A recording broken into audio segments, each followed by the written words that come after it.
Queridos alunos, tudo bem com vocês? Aqui é a professora Andresa Bello. Esse vídeo aqui é para falarmos sobre a aula 2, tá? Se você não teve oportunidade de assistir a aula 1, eu te recomendo assistir a aula 1 para depois você estar assistindo essa aula aqui.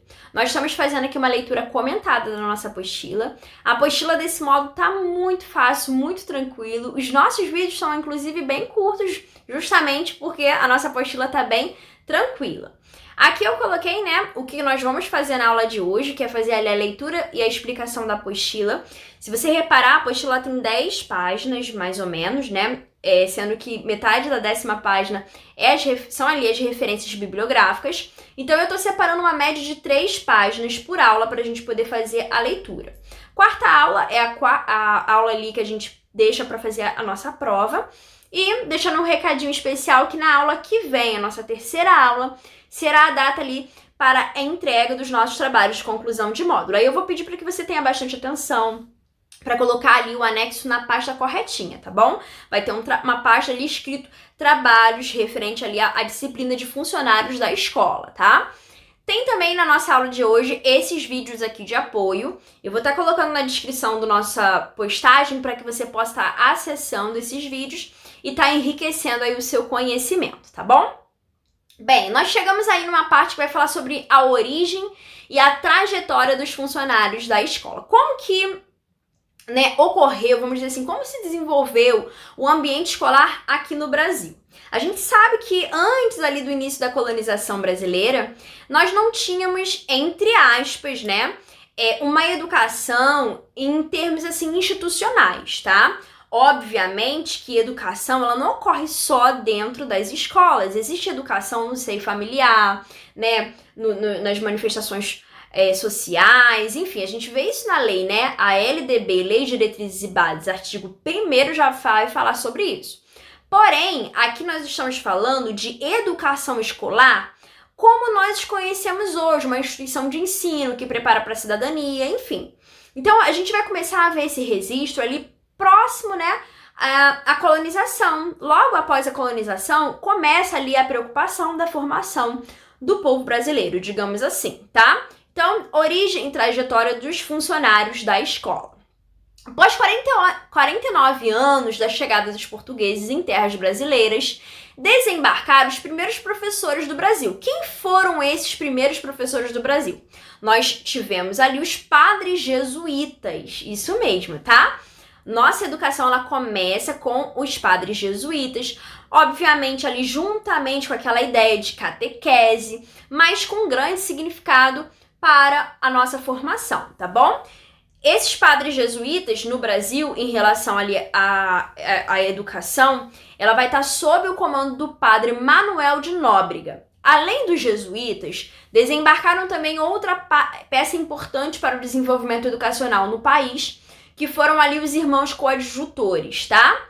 Segundo Monlevade, que é um autor que consta nas nossas referências bibliográficas, os irmãos coadjutores trabalhavam em funções não docentes, como ali de enfermeiros, sacristães, bibliotecários, cozinheiros, pedreiros, pintores, marceneiros, arquitetos e até pilotos de navios, tá? Porque, afinal de contas, quando a gente fala de escola, geralmente o pessoal pensa logo nos professores, mas não são apenas professores que vão, não são apenas professor e aluno que se constitui uma escola. Existem outros personagens que são muito importantes para o desenvolvimento da escola e, sobretudo, para o alcance do objetivo da educação. Segundo Freire, depois da expulsão dos jesuítas, as escolas subsistiram em mosteiros ou conventos. Então, repare que a educação, nesse momento, está muito atrelado ainda às questões religiosas, tá? De outras ordens religiosas e prosperaram ali seminários diocesanos, tá? Então, foi criado as aulas régias por iniciativa de Marquês de Pombal. A origem e trajetória dos funcionários da escola tem sua origem nesse contexto, marcado por 3 momentos históricos.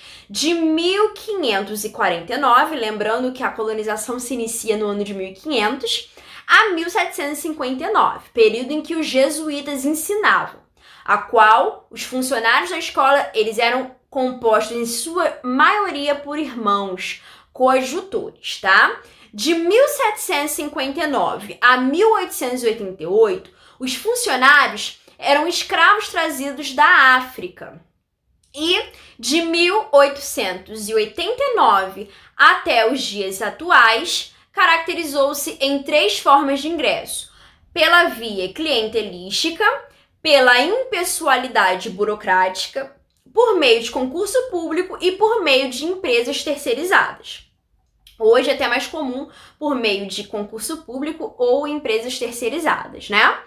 A primeira representação sindical dos funcionários de escola surgiu em 1982, onde inicia o primeiro sindicato, né? A primeira forma de organização sindical dos funcionários da escola, no Distrito Federal, com a criação do Sindicato dos Auxiliares em Administração.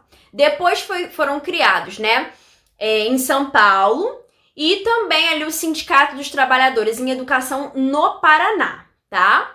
Através desse sindicato que foi criado lá em São Paulo, que foi a primeira associação dos funcionários da escola, surgiu os primeiros movimentos buscando a construção de uma organização de categoria em nível nacional.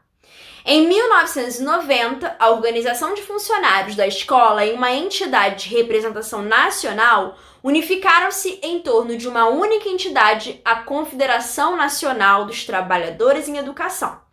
Eu trouxe esse quadrinho aqui que vai falar um pouquinho sobre a função dos jesuítas, porque não tem como estudar sobre educação, ou sobre a educação em relação, assim, a todos os funcionários, tá? Educação como uma instituição mesmo. Não tem como não falar sobre os jesuítas, tá?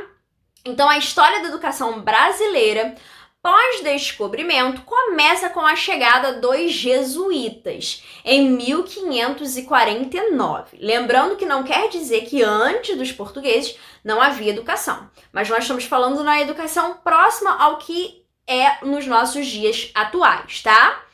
O objetivo desses jesuítas aqui era converter os índios ao cristianismo. Então não era puramente a intenção de educar. Tinha também ali uma intenção de cunho religioso. No ensejo de propagar a fé católica, de quebra, ensinava ali aos nativos os saberes básicos como ler, contar e por aí vai. Então, associado à função religiosa, eles também tinham ali a função ali de ensinar a ler, contar, se tornar de alguma forma um cidadão, tá bom? Bem, qual é a função da equipe de educadores? Quando se fala em educador, a ideia que vem à tona é a de que somente professores se inserem nesse contexto, não é verdade? A gente já até comentou sobre isso. Porém, todas as pessoas que ocupam funções dentro da escola são consideradas educadores, todas. Todos nós temos essa capacidade, essa habilidade de educar. Diante disso, enquadram-se professores, coordenadores, porteiros, responsáveis pela limpeza, entre outros, tá? De uma forma sintetizada, todos os que exercem práticas que interferem na vida escolar dos alunos possuem essa nomeação. Dessa forma, cada um em sua função exerce um percentual de contribuição na construção do processo educativo. Além disso, todos devem ter atitudes, todos, não só os professores, tá? Os professores também, mas todos os funcionários da escola devem ter atitudes que sirvam de exemplo positivo aos educandos, contribuindo assim para uma melhoria nas condições socioeducativas dentro do ambiente escolar. A escola ela não funciona isoladamente, pois todos têm sua função e cada um deve trabalhar para atingir uma construção coletiva, além da participação dos mesmos na elaboração dos projetos da escola e também nas decisões internas para que instituam um modelo de escola democrática. Vocês sabiam que todos os funcionários da escola são responsáveis pelas decisões tomadas na escola, inclusive na participação nos projetos do projeto político-pedagógico, o famoso PPP. Vamos ver essa lista e a primeira dela vai falar sobre aqui o PPP. Olha aqui, ó. A seguir nós vamos falar as atribuições referentes às funções executadas dentro da escola e que devem ser propostas a todos os funcionários. participação de todos os funcionários na proposta do projeto político-pedagógico com finalidades específicas, ou seja, nas tomadas de decisões. É uma escola democrática. Criação de currículos que tenham temas centrais e direcionados à realidade de cada instituição.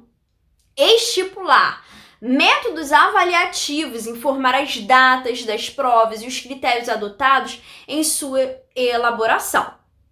Estabelecer ali as metodologias que deverão ser aplicadas de forma geral e sua execução com caso particular.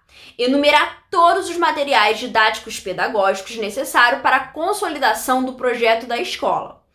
Enfatizar ali a participação dos pais, eles também são muito importantes aí, né, no processo educativo, para que esses possam fornecer dados acerca dos seus filhos, para que possa lhe ser útil na construção do aprendizado, além de informar todo e qualquer assunto referente à vida escolar da prole dos filhos.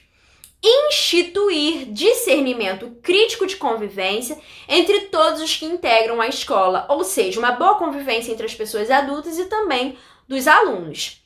E aqui, finalizando o que é proposto para a nossa aula de hoje, direcionamento do trabalho que leva em consideração as diferenças e as particularidades inseridas no interior de uma mesma sala, estabelecer projetos específicos para o desenvolvimento de crianças com necessidades educativas especiais.